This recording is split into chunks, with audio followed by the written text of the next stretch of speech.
Hello everyone. सभी का welcome है भाई आपके अपने YouTube channel competition success point पे। परमुटेशन और कॉम्बिनेशन के कंसेप्ट जानने के बाद आज शुरू करते हैं भाई most favourite chapter of all competition exam. चाहे वो हरियाणा स्टाफ सिलेक्शन कमीशन हो, चाहे वो रेलवे का एग्जाम हो, चाहे एसएससी का एग्जाम हो, चाहे वो बैंकिंग एग्जाम हो, प्रोबेबिलिटी प्रायिकता हर कंपटीशन एग्जाम में आपसे पूछी जाती है। तो आज इसी महत्वपूर्ण चैप्टर को शुरू करने जा रहे हैं, लेकिन इसके लिए पहले आपको परमुटेशन और कॉम्बिनेशन की नॉलेज होनी चाहिए, फैक्टोरियल के बारे में पता होना चाहिए। उसके लिए हम ऑलरेडी 3 वीडियो डाल चुके हैं, वो वीडियो पहले जरूर देखिएगा। तो शुरू करते हैं प्रोबेबिलिटी प्रायिकता।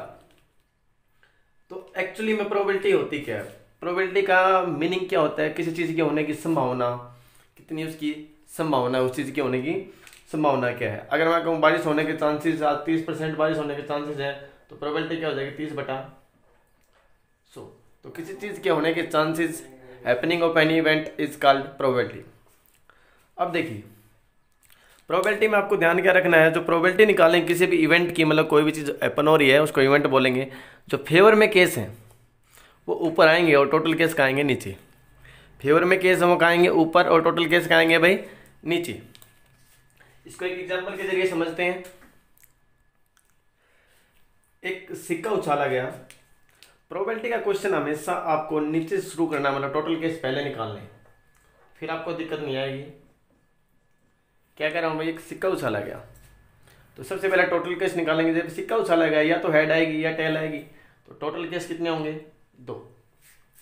अब क्वेश्चन के अनुसार देखना अपने फेवर में कितने केस हैं। आपसे पूछेगा हेड आने की प्रोबेबिलिटी क्या है, हेड आने की प्रायिकता क्या है। तो अपने फेवर में केस कितना है? 1। हेड आने के 2 के चांस है, तो प्रोबेबिलिटी क्या होगी? 1/2। इसी प्रकार आपसे पूछे टेल आने की प्रोबेबिलिटी क्या है, तो वह भी क्या होगी? 1/2। अब आपसे पूछे एक डाइस है, एक डाइस को उछाला गया, मतलब पासा को उछाला गया, डाइस लूडो खेली होगी आपने, उसके कितने फेस होते हैं? 6। तो टोटल केस तो 6 में से कुछ भी आ सकता है। अब मैं आपसे पूछूं क्या प्रायिकता है कि एक सम संख्या है, तो सम संख्या आने के चांस कितने हैं? फेवर में कितने होंगे? 2 आ सकता है, 4 आ सकता है और 6 आ सकता है। 3 ही नंबर हो सकते हैं। तो अपने फेवर में केस कितने होंगे? 3। 3/6। तो प्रायिकता कितनी हो जाएगी? 1/2। अभी मैं कंसेप्ट समझा रहा हूँ, बाद में धीरे धीरे क्वेश्चन का लेवल ऊपर उठाएंगे और बहुत अच्छे से क्वेश्चन करेंगे जो प्रीवियस ईयर एग्जाम में आ चुके हैं। अब इसी में आपसे पूछता क्या प्रोबेबिलिटी है, क्या प्रायिकता है कि एक ओड नंबर आए।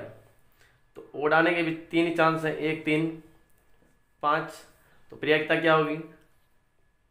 3/6।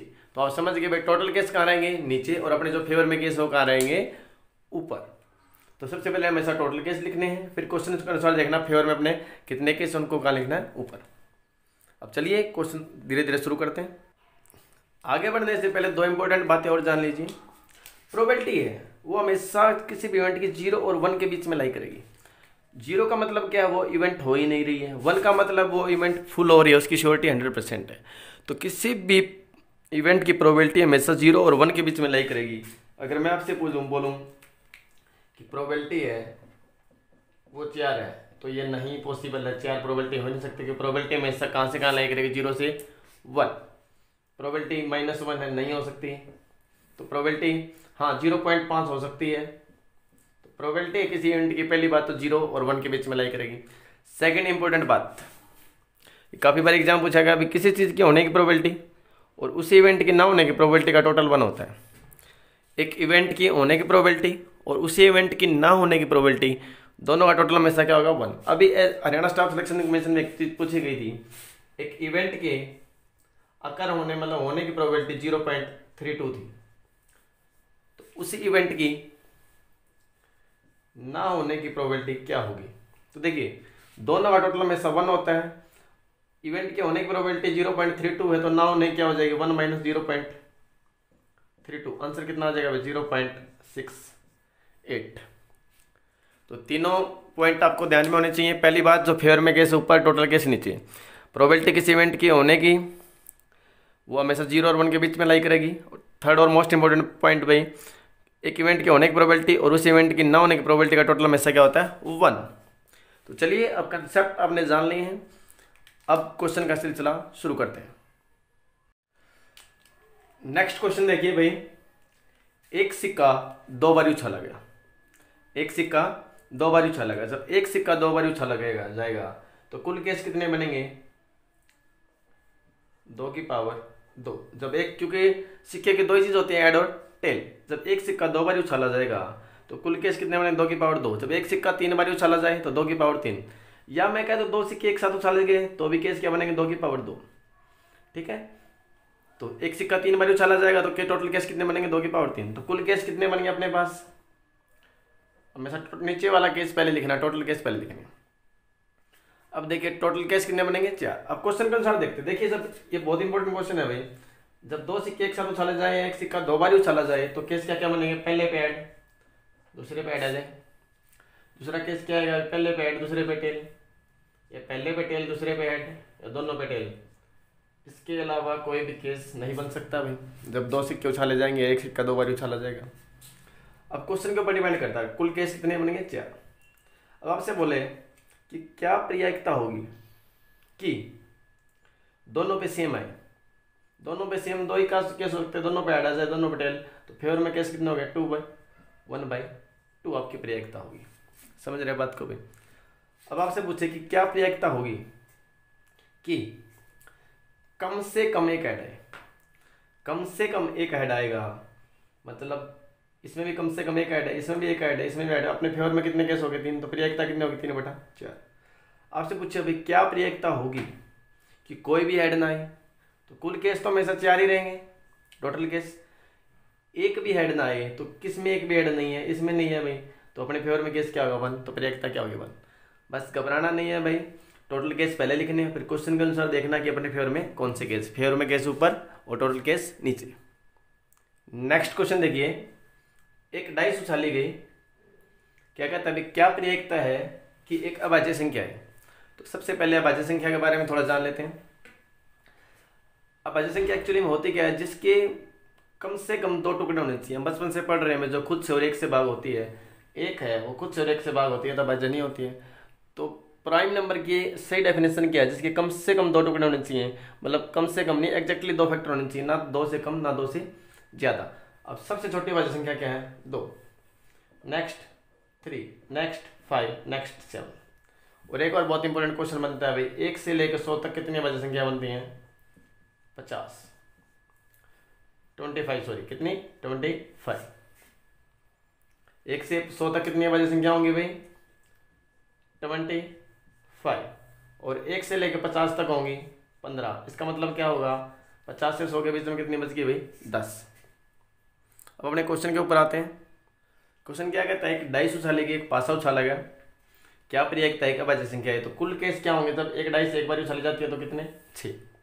जब एक डाइस 2 बार उछाली गई जाएगी, या 2 डाइस एक साथ उछाली जाएगी, तो टोटल केस कितना होंगे? 6 की पावर 2, 36। अब वो कहता है अभाज्य संख्या, तो अब 1 से लेकर 6 तक के नंबर होते हैं डाइस के ऊपर। अभाज्य संख्या कौन कौन सी हो सकती है? 2, 3, 5। ये तीनों अभाज्य संख्याएं 1 से 6 तक, तो अपने फेवर में कितने केस होंगे? 3। आंसर कितना हो जाएगा? 1/2, 1/2। नेक्स्ट क्वेश्चन देखिए भाई, एक 2 डाइस एक साथ उछाली जाए, या एक डाइस 2 बार उछाली गई है, क्या प्रायिकता है कि दोनों पे टोटल कितना है? 7। तो बार बार बोल रहा हूँ, क्वेश्चन हमेशा कहाँ से शुरू होगा? नीचे से, मतलब टोटल केस लिखने। जब एक डाइस 2 बार उछाली जाए या 2 डाइस एक साथ उछाले जाए तो टोटल केस कितने बनेंगे? 6 की पावर 2, मतलब 36। अब क्वेश्चन क्या कह रहे हैं कि दोनों पे टोटल कितना आना चाहिए? 7। टोटल दोनों पे 7 किस प्रकार से आ सकता है? पहली पे 1, दूसरी पे 6, या पहली पे 6, दूसरी पे 1। पहला केस तो ये बनेगा भाई। दूसरा केस क्या बनेगा? पहली पे 2 आ जाए, दूसरी पे 5, या पहली पे 5, दूसरी पे 2। तीसरा केस क्या बनेगा? पहली पे 3, दूसरी पे 4, और पहली पे 4। ये टोटल 6 केस तो अपने फेवर में होंगे, इसके अलावा 7 जोड़ बन ही नहीं सकता जब 2 डाइस उछाली जाएंगी। तो अपने फेवर में केस कितने हुए? 6। तो आंसर कितना हो जाएगा? 1/6, 1/6। तो आज की क्लास में हमने प्रोबेबिलिटी का प्रायिकता का बेसिक जाना, कंसेप्ट जाने और कुछ अच्छे क्वेश्चन किए। अब इन सारे कंसेप्टों के साथ हम क्लास को आगे बढ़ाएंगे और परमुटेशन, कॉम्बिनेशन, प्रोबेबिलिटी के बहुत ही अच्छे से क्वेश्चन नेक्स्ट क्लास में लेके आएंगे। अब क्वेश्चन की सीरीज शुरू करेंगे जो प्रीवियस ईयर एग्जाम में आ भी चुके हैं और आगे आने वाले की संभावना। उससे पहले कंसेप्ट और देख लीजिए जो आगे आने वाली क्लास में काम आएगा। कहीं भी प्रोबेबिलिटी में या परमुटेशन कॉम्बिनेशन में एंड आ जाए इंग्लिश में या हिंदी वाला और आ जाए तो हमेशा गुना करनी है। क्या करनी है? गुना। या इंग्लिश वाला और आ जाए और हिंदी में या अथवा, और की जगह भाई यहाँ तथा भी हो सकता है। ठीक है, तो हमेशा जोड़ना है। अब कन्फ्यूजन रहती है बच्चों को बार बार, भाई इंग्लिश वाले फोकस करना हमेशा। अब एंड आ जाए तो गुना, और आ जाए तो प्लस। एंड बड़ा है या और बड़ा है? एंड में 3 अल्फ़ाबेट है, एंड बड़ा है तो किसी चीज़ को गुणा करेंगे। मान लीजिए 4 और 5 है, इनको गुणा करूंगा जब बड़ा रिजल्ट आएगा, या जोड़ूंगा बड़ा, गुणा में बड़ा रिजल्ट आएगा। तो बड़ा है एंड, तो एंड वाले में गुणा करनी है, और छोटा है तो और वाले में जोड़ना है। कहीं भी एंड आ जाए तो गुणा, और आ जाए तो जोड़। तो बने रहिए कॉम्पिटिशन सक्सेस पॉइंट के साथ, और आगे आने वाली क्लासेस में बहुत अच्छे अच्छे वीडियो हम आपके लिए लेके आने वाले हैं। और सभी एक बार व्हाट्सअप नंबर से जरूर जुड़ें भाई, ताकि हर नए वीडियो की नोटिफिकेशन मिले। 9728435915 नीचे स्क्रीन पे भी दिखाई दे रहा होगा आपको। और पीडीएफ चाहिए तो टेलीग्राम चैनल ज्वाइन कर लीजिए, उसका लिंक वीडियो के डिस्क्रिप्शन में है। Thanks for watching guys again.